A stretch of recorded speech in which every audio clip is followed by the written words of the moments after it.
Our next speaker, Bermon Painter, has told me just to say, folks, he's pretty interesting. He's going to tell you cool stuff.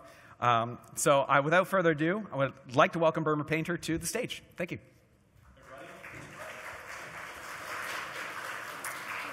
It's great to be back here in Toronto. It's been a few years. Love the FITC events. The staff and crew are amazing. And it's good to see some familiar faces again. It's been a while. I know. So we're going to talk about a few things today. First off, we're going to talk about behavioral science and product innovation, kind of what all those things mean. But given the first couple of talks that we had this morning, I wanted to sort of feed off of some of the comments that they made that I completely agree with.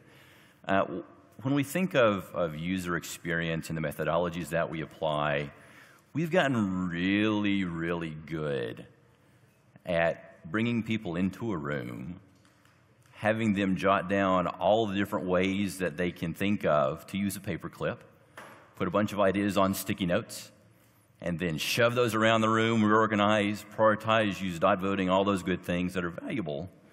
But in some cases, that's kind of where we stop. We end up doing a little bit more innovation theater than actual innovation sometimes because we struggle moving from these nice, creative, enthusiastic, dopamine-inducing ideas, because that's really fun to do, right, to the hard work of actually building a product, taking it to market, making sure that it's driving value so that the product, the company, the team, etc., is successful. So we're going to talk about this a little bit today. This was the original title for this, but it was way too long because it's just too much stuff. We're technically going to dig in on behavioral science, behavioral economics, user experience, because that's kind of what we all do, and then how we leverage all of those things collectively to generate product innovations. Now, I am by no means an expert in some of these things, but I like it. I think it's neat. My first exposure to actual behavior economics and behavioral science was probably 5 or 6 years ago. I was working for another large global consultancy. We were in the middle of building our own innovation center in Charlotte, North Carolina, and we like to do partnerships. Myself, the partner that I worked with, we really enjoyed working with university systems, and we found a university system in North Carolina that actually had a formal behavioral economics course with a PhD certified behavioral economist, and we spent a number of semesters every semester teaching the behavioral economics students about design thinking and how we think about product innovation, and we learned a lot from them. I really love meeting people that are younger, that they have fresher minds, they have different perspectives, because they bring a lot of new ideas to the table.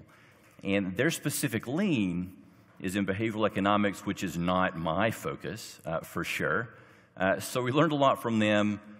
We were able to teach them a ton of stuff, and then the partnership that we had with our clients, Charlotte's His Financial Services largely, we got to tackle some problems, fairly large, complex problems, in unique ways with behavioral economists that brought a much different perspective.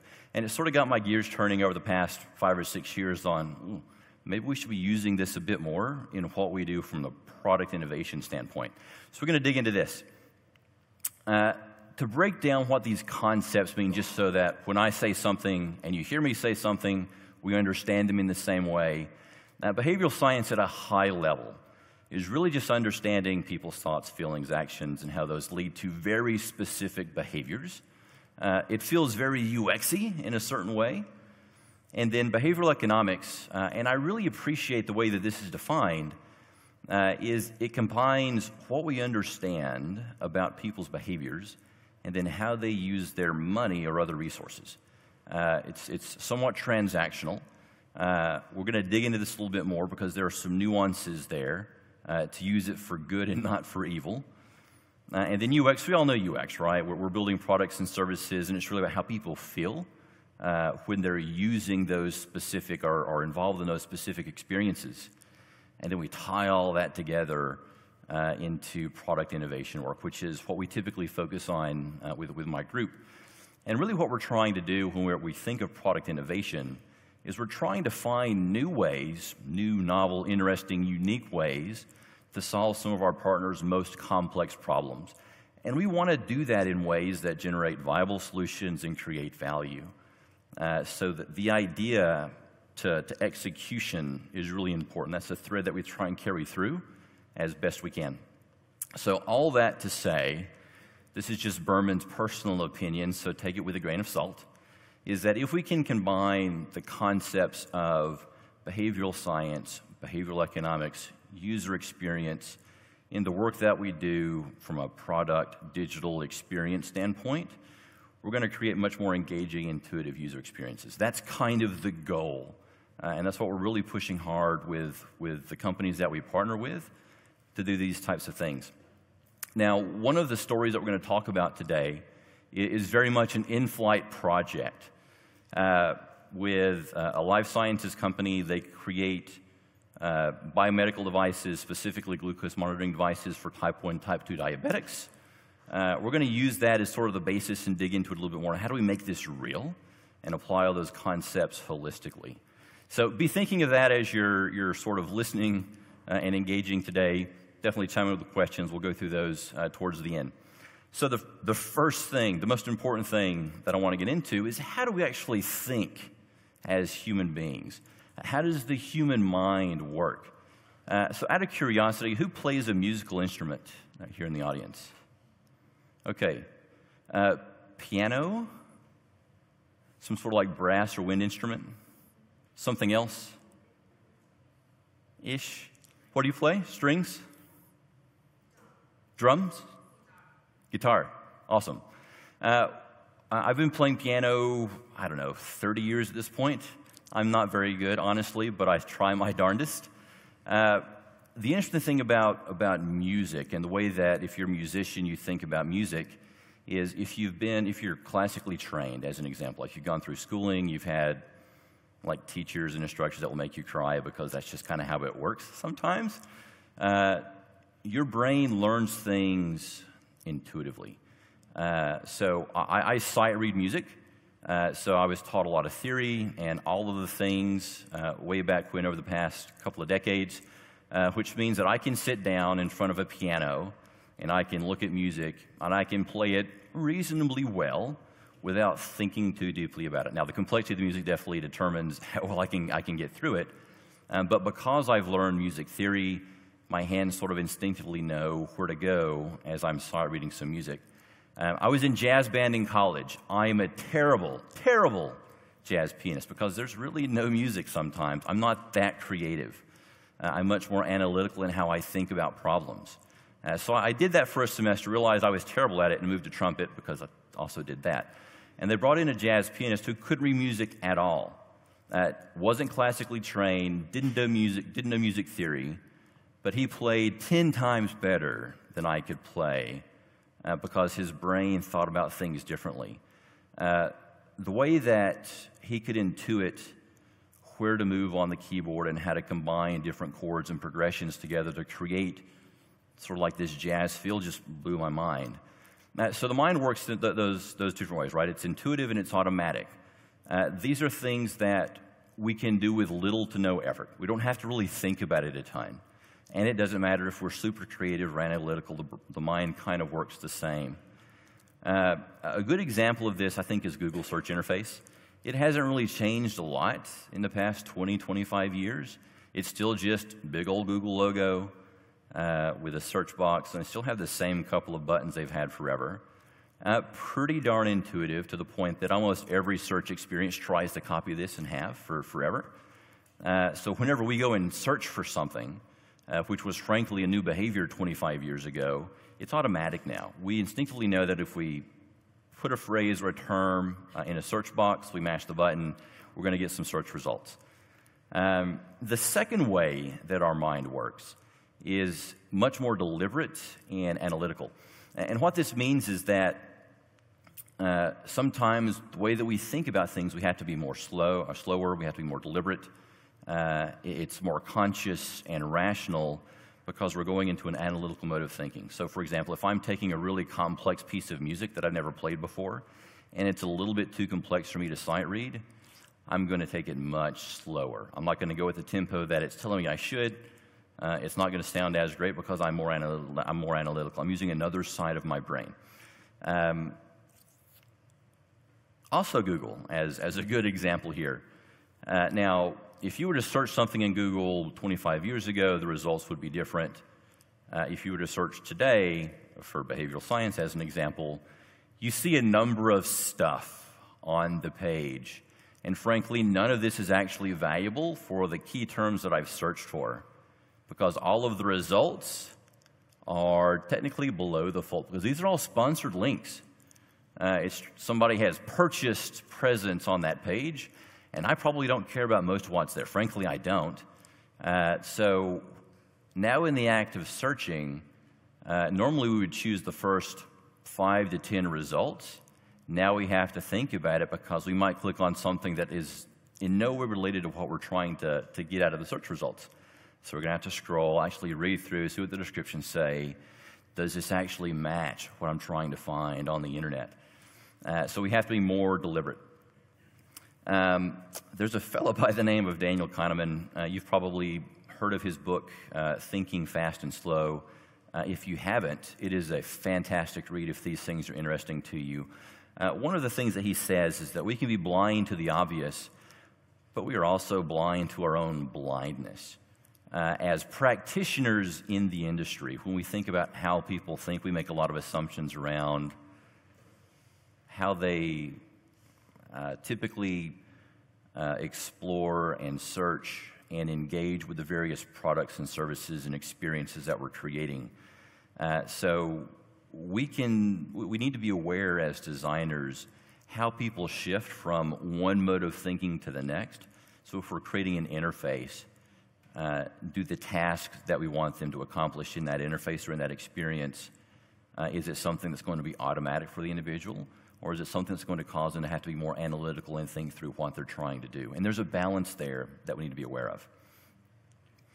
Part 2 of this is thinking through how do we actually make decisions? How do we decide as human beings? And this is interesting for me because it is different in a lot of cases depending on our upbringing, where we're raised, culturally, what's appropriate. So in the world of behavioral economics, there's this concept called a nudge.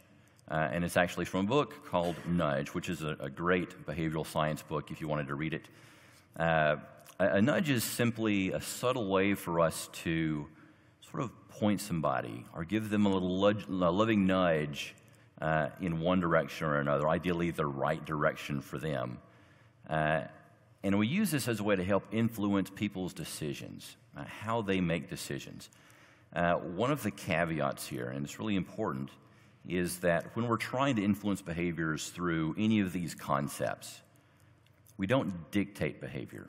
We don't manipulate behavior. You can, please don't. That's the wrong way to do it. We want to gently guide people to make well-informed, better decisions that benefit them more than anything else. And we do that in a lot of cases without them even realizing it. A good example here, I think, is like Amazon's one-click.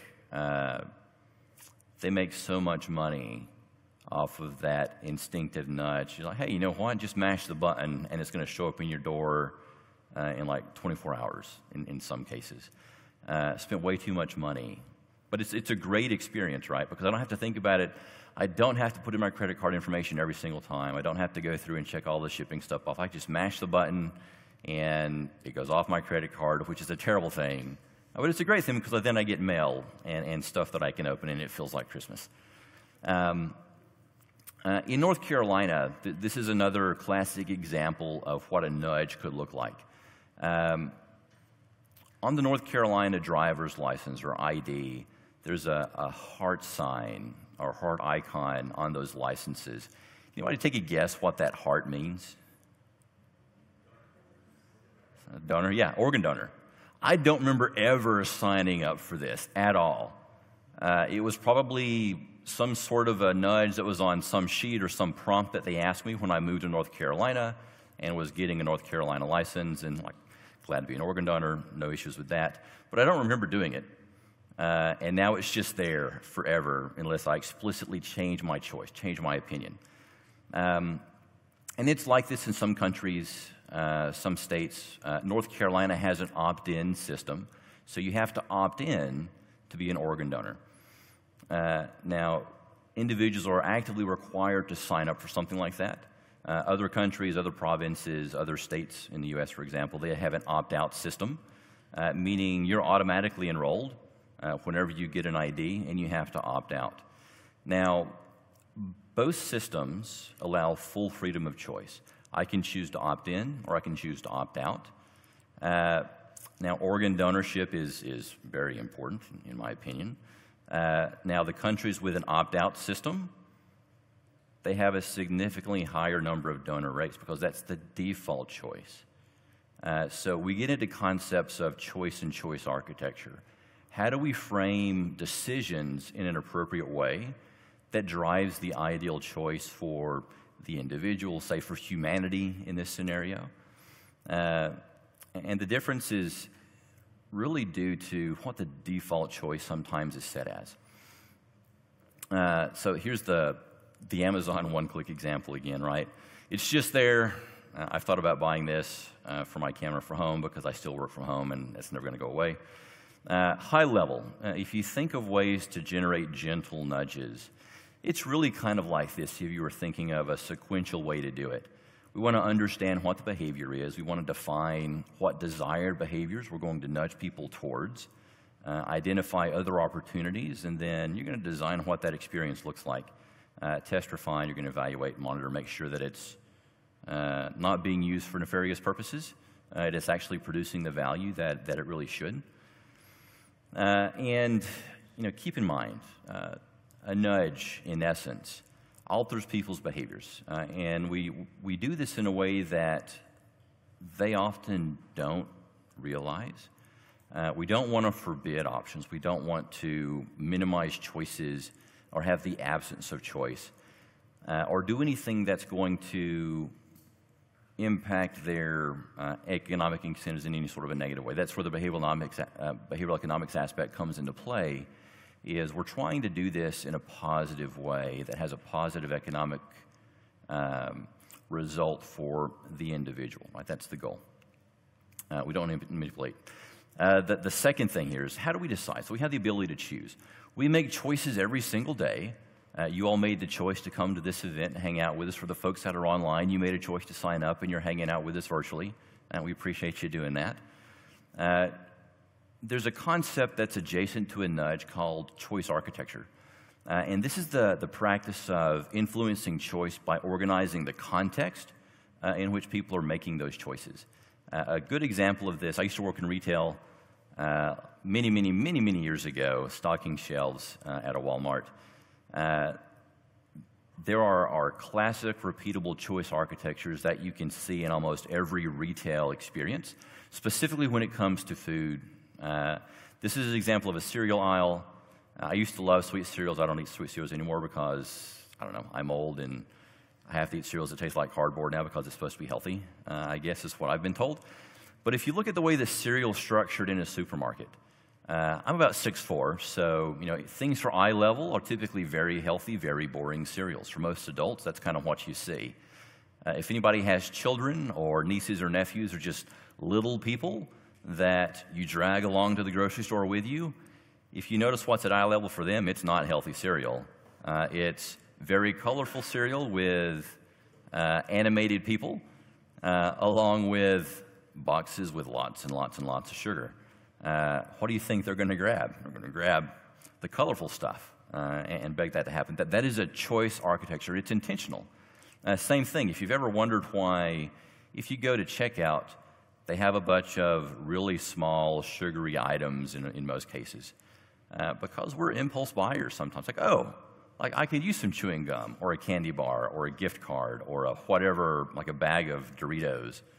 And they sell a lot of products just because in their choice architecture design they put that at the register because people make a lot of impulse buys. Guilty.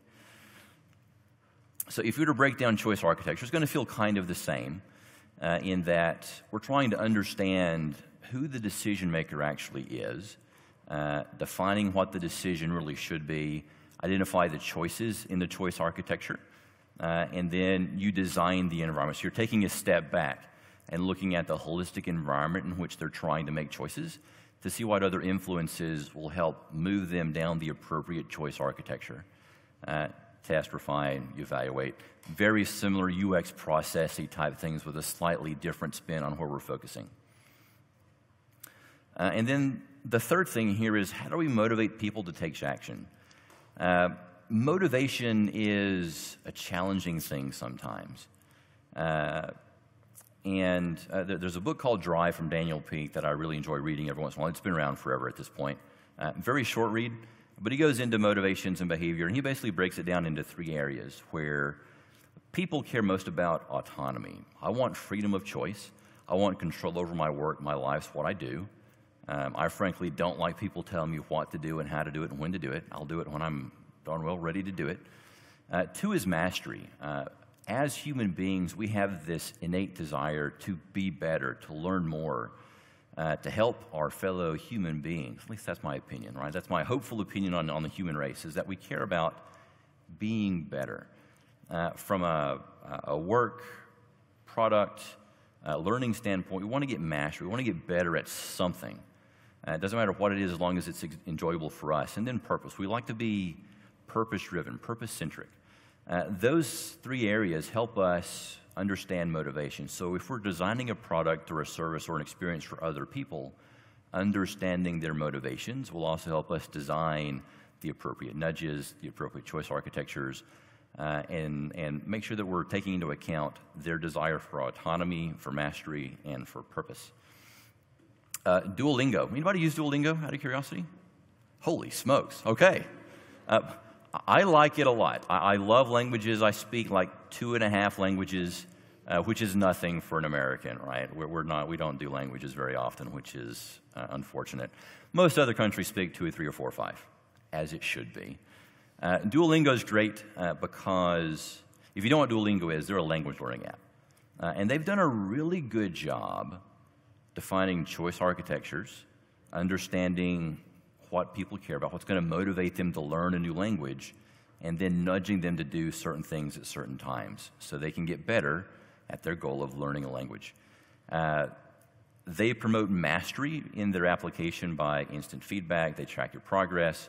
It also gives you a sense of purpose without being too gross or annoying. So they've done a really good job designing this experience that takes into account specific nudges, that takes into account choice architectures and how they've decided or designed their task flows. And then they're really honing in on our innate desire for mastery and purpose, etc. So if you think about high performance and you think about satisfaction, we have this need as human beings to direct our own lives, to feel like we're in control, to learn and create new things. And if we think about type 1, type 2 diabetic patients, they care about this probably more than many other people because there are very negative consequences if they don't manage their diabetic health appropriately. So we're going to talk about that here in just a second. Before we jump into the diabetics products, there's this bias behavior that we have. They're basically systematic errors in the way that we think about things, that a way that our consumers, customers, users, et cetera, think about things, and in the decisions and judgments that they make. We want to make sure that we're not being biased in what we're creating, and we're helping others overcome their own biases. This is a good example of how we're using different types of biases to help people make better decisions. If you were to look at this, what would you instinctively click on first? What would draw your eye? Probably the colorful one that says best value. It's a very common design pattern, not evil, not good, it's just a design pattern. But we can use design in unique ways to drive choice, to drive behaviors. And we can use people's own biases to help them move in certain directions, to influence their ideas. An e-commerce site, as an example, this is one. uses biases like social proof bias. You'll see this a lot on any social-centric site where they're trying to use the pressure of what your friends and neighbors or other people like you are buying or doing. Spotify is another good example where you can see what your friends are listening to, and that might influence what you choose to listen to. Another one is cognitive biases or confirmation bias, where people tend to seek, interpret, or remember information that confirms their pre-existing beliefs or hypotheses. So we can understand what some of these biases are, and if it's a bias that's bad, right, we can make sure that we overcome that. And let's talk about changing behaviors and dig into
back in? Okay, very good. Round of applause for the sound folks. It is always an adventure running live events, especially when they're streamed. Something always happens. And they've always done an amazing job making sure that we keep everything going. So let's finally talk about how do we drive behavior change in a holistic way, and then leverage behavioral science, behavioral economics, user experience to drive product innovation type ideas. One of the things that I think is unique about us as designers is that we're often in the business of helping people do what they already want to do. And I think that gives us a unique position to really create some meaningful, useful experiences. This was generated by Midjourney. It's always interesting they've gotten better at the hands and the fingers. It's not quite as creepy. This was their interpretation of somebody with diabetes. They're very happy because they're managing it well, is the assumption that I'm making.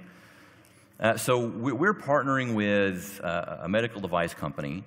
They make essentially glucose monitors that you wear on your arm. There are a few major players, at least in North America. I won't name names because they'll get me in trouble. But basically, they manufacture these glucose monitoring devices. And then they have digital devices that will tie into those because it's real time. So typically a mobile device, mobile app, tablet app, so you can see your glucose readings and how you're doing. So if you see spikes to the positive or negative, you can make adjustments to what you just shoved in your face. Or if you need insulin, then you can do a shot of insulin if you need to. Their goal, and what we're really trying to help them do, is they're really trying to move beyond just basic glucose monitoring to driving healthy behavior changes in type 1, type 2 diabetics and providing more useful, insightful information to their medical clinicians.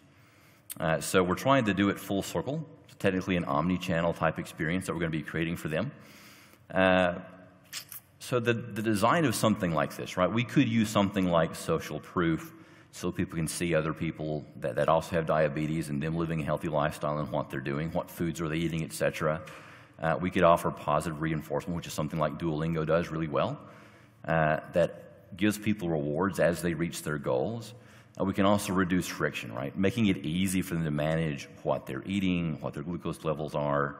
If they're using a device with an insulin pump, that automatically gives them an injection of insulin when their blood sugar is out of range. How do we provide them insights to that information in meaningful ways so that they have fewer spikes in their health life cycle? A few things that we've done, like end-to-end, what we have is something that combines all of this stuff that we call the Orchestrating Innovation Framework. The goal here is to provide a well-orchestrated, disciplined, and practical approach to doing product innovation, moving beyond like sticky notes and innovation theater and into practical application and actually executing and delivering something that we can measure. So we get anything from, we go everywhere from like the broader ops model to program management to the actual delivery, and then how do you hand off and scale solutions. We focus mainly on the beginning phases of this model, and then we hand it off to other partners that can do full implementation. Sometimes they're internal partners for us where we work. And then we have a behavior-based test and learn model that takes behavioral science, behavioral economics, some UX goodies, and helps us do these activities in much shorter, meaningful ways. The goal here for us is to have this systematic approach that we can repeat, we can do quickly, and we focus on the right areas, the right activities that's going to give us the right level of value. And then end to end, if we put everything together, this is what the simple delivery model looks like, where we go from identifying opportunities, we're going to align all the teams.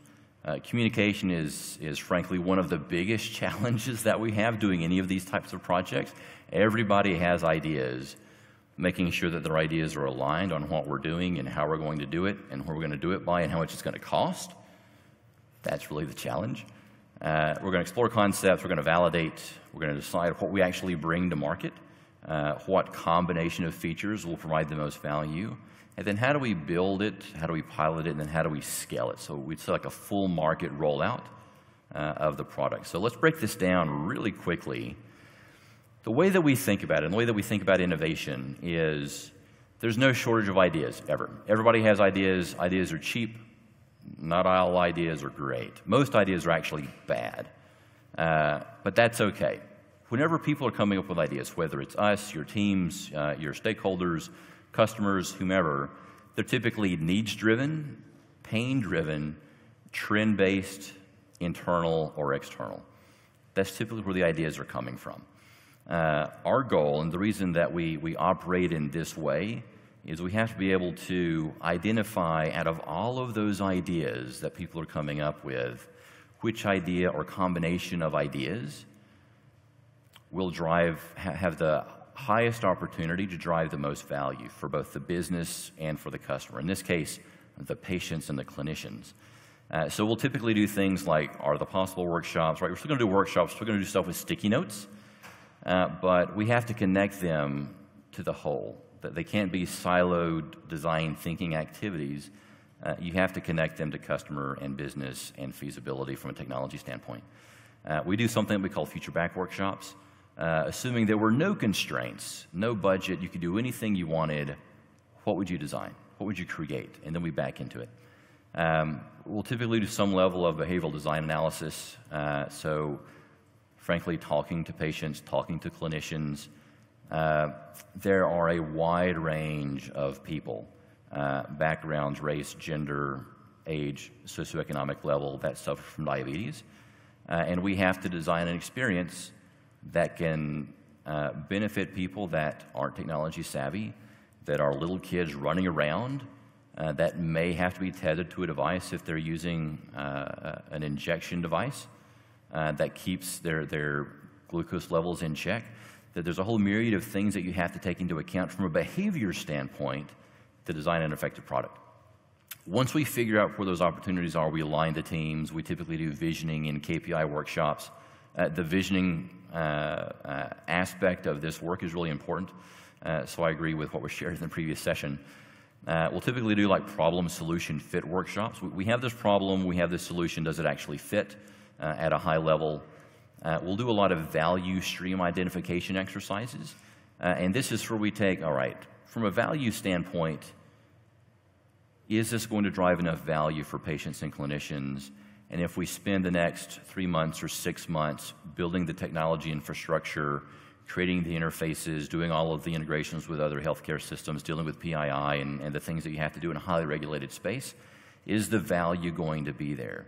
At what point will we recoup our return in capital cost to build these products or services? Those are things that we have to take into account from a value standpoint.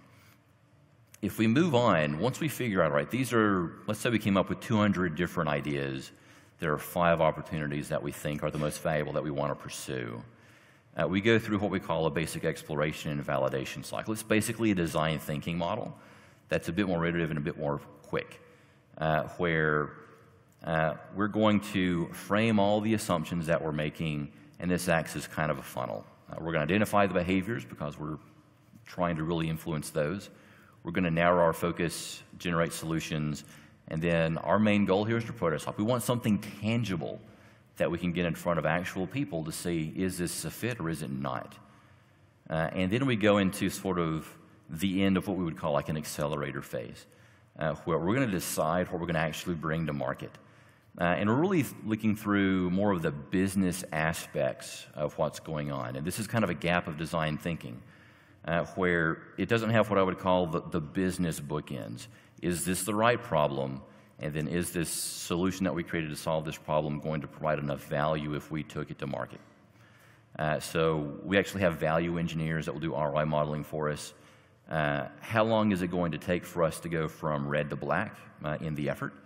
And that helps the business stakeholders make the appropriate decisions on where to invest time, money, resources, et cetera.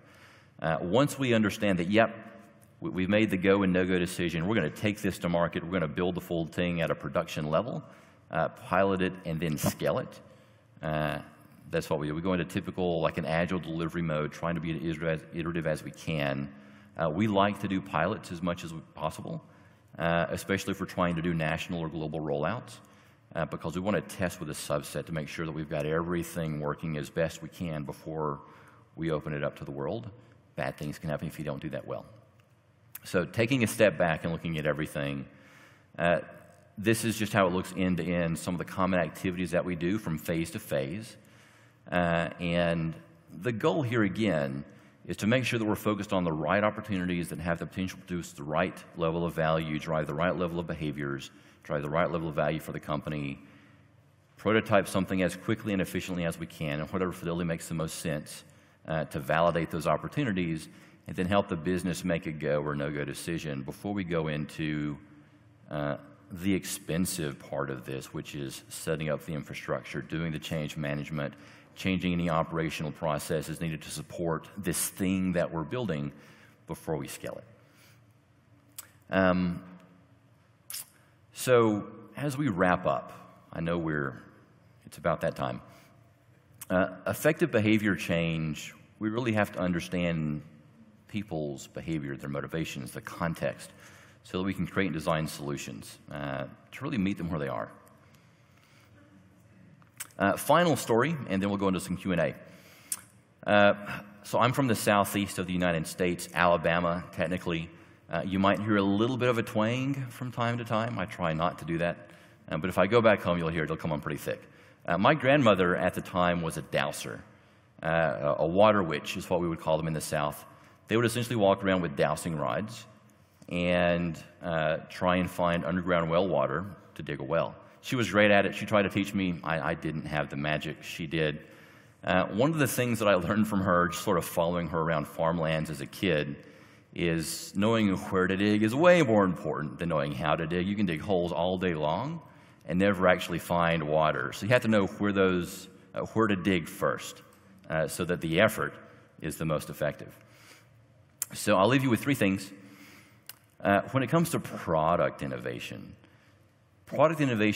depends far more on knowing where those opportunities exist than knowing how to actually do the innovation work, right? We can read all the books that we want, apply all the frameworks that we want to. We can know how to do this, but if we're not focused on the right opportunities, we're not going to see the value. Second thing is, if we're trying to alter people's behavior, ethics, design ethics is a big thing. That's really important. We want to be ethical. We want to always provide the presence of choice. And if we are impacting any of their own personal economics, it has to be a positive impact. We don't want them to lose money. And then when it comes to creativity, and we're exploring all these crazy ideas, the serious ideas really have to be grounded in what's viable for the business and what's feasible to actually implement. So I'll leave you with that. I'm Bermon Painter. Great to see you today. You can find me online. I hold virtual office hours every Friday morning from 7 to 9. You can just hop on whenever. We can talk about whatever you want. Social media, I'm really easy to find. There are no other Bermon painters in the world except my father, and my SEO is better. So you can track me down really easy. And then if you want to talk about partnership stuff, you can email me under innovation@slalom.com. That's it. Thank you.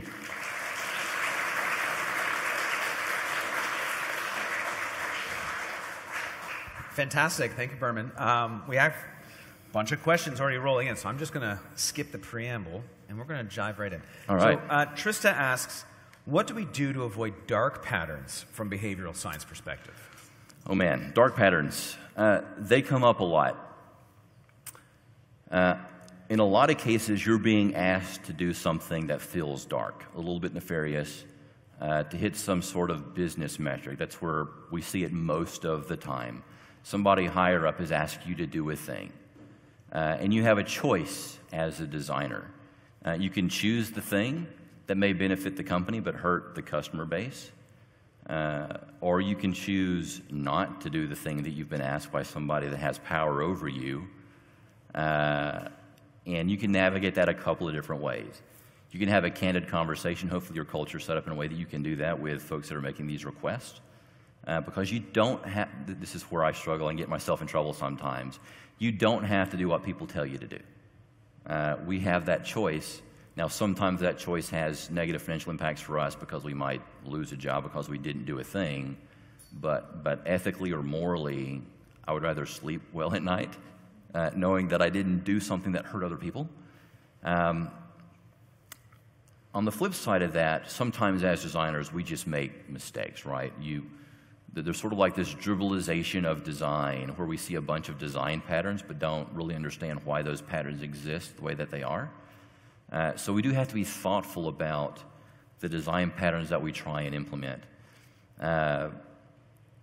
I'll typically ask myself a few different questions as like if somebody asks me to do something, or if I'm thinking of doing something, is what is the benefit this is going to provide longer term? Is it going to have a positive or negative impact on the experience? If there's money involved, and money's changing hand through transactions, is that transaction going to have a positive or negative economic outcome for the person? One example that comes up a lot is like 401ks. I'm not sure if 401ks are a thing in Canada. They're terrible in the U.S. too. They were intended to be great, but they're not great. Pensions were definitely better, but it's hard to find a pension plan nowadays. 401k. One of the biggest indicators of somebody's long-term financial success after they retire is how they invested in their 401k when they were in their 20s. Most people don't do that well. I did it later, which was a dumb move, but I did it, right? So if we want people to retire and be able to not have to depend on some sort of social services system, at least in large, employers have to get better at incentivizing and nudging people to, one, invest in a 401k, because that's really the core mechanism right now in the U.S. to make sure that you have retirement for the majority of the population. And the default in the U.S., typically the matching is at 6%. So at a minimum, you're nudging people to invest 6%. In most cases, they won't notice the lack of money. But ideally, they increment that a half a percentage or percent every single year. Because typically when you get into your late 40s or 50s, you don't have children in the house in most cases, hopefully. Like that, they haven't gone to college and come back, and you're supporting like a 25-year-old kid or a number of kids in your house. Allowing them to make those incremental increases and have that happen automatically, right? So you give them that choice. Frankly, I think it's better to have an opt-out, like opt out of that increase. Make sure it's communicated well. And then what will happen, because you really never look at your 401k when you're until like your 40s or 50s.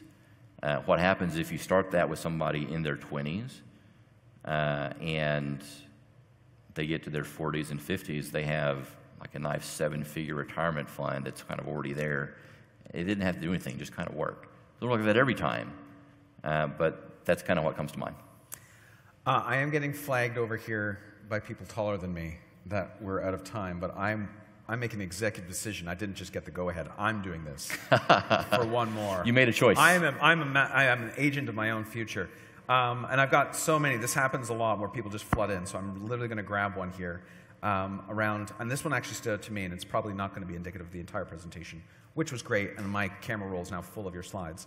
How can choice architecture be independent of negative bias? Keeping the cereal aisle example in mind, isn't this a dark UX pattern itself, making kids excited about bad products? So also adding on to, you're talking about the dark patterns sometimes being externally influenced, let's say by powers above you, but I think there's sometimes people who are maybe not paying attention to the decisions they're making, the choices they're making, and not understanding that there may be a negative influence within that as well. Is that something that you feel you addressed in the last question, or is that something you want to? I think we can add on to it. I mean, the cereal example is a good example, right? If I'm a large retail outlet and I sell produce, like edible goods, I'm incentivized by the manufacturers to sell their goods in my store. I'm also incentivized by just general pressure, marketing pressures, to sell a variety of goods in this physical thing that I have. And that means there's going to be a lot of sugary, unhealthy food.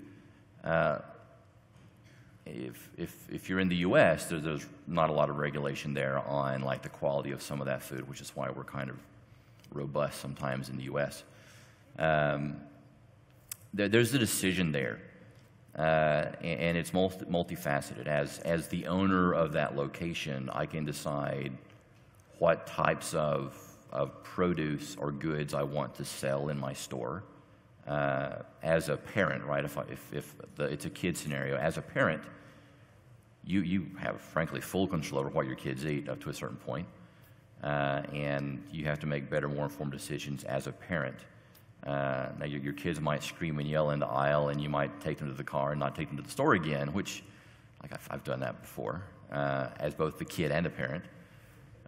Because you want this funky thing that you saw on TV because it has a prize inside and like it's really sugary and it gets you excited, but it's terrible for you from the dyes and the sugar. So the different people in different roles have to make different choices where